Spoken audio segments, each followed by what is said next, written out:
1985 का एक बर्फबारी का दिन था। बर्फ बरस रहा था और हवा में ठंड छाई हुई थी।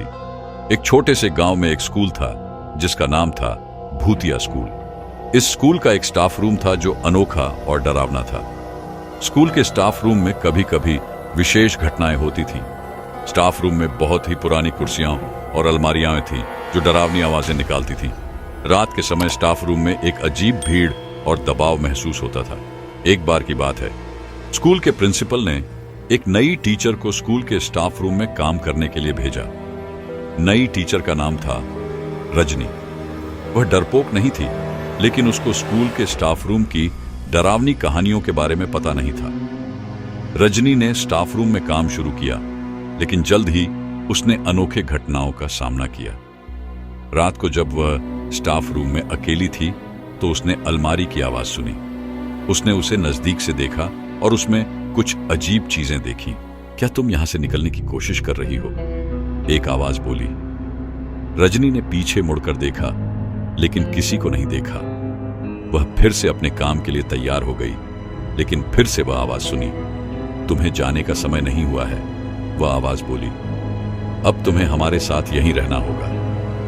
रजनी डर गई और उसने दरवाजे को खोलने का प्रयास किया, लेकिन वह बंद था। वह अब बिल्कुल डर गई थी। स्टाफ रूम के अंदर एक अजीब माहौल बन गया था।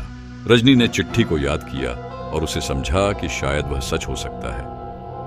वह बाहर निकलने की कोशिश करती रही, लेकिन कोई भी रास्ता उसे सही नहीं लग रहा था। वह अपने आप को फिर से स्टाफ रूम में घुसने से बचाने के लिए उसे काम करती रही।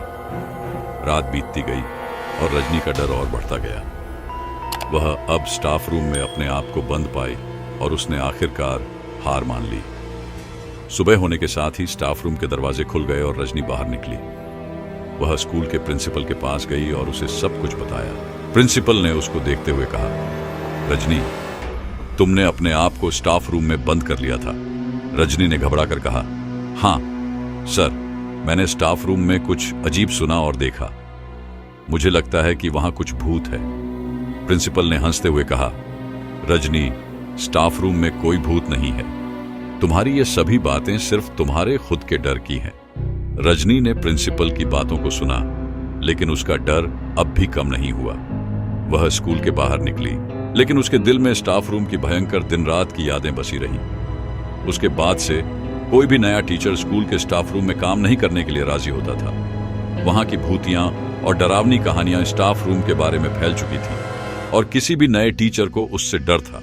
इस प्रकार स्कूल के स्टाफ रूम ने अपना डरावना राज बना लिया था, जो उसे हमेशा भूतिया और डरावना बनाए रखता था। दोस्तों, आपको हमारी कहानी अच्छी लगी हो तो लाइक करें और चैनल को सब्सक्राइब जरूर करें। धन्यवाद।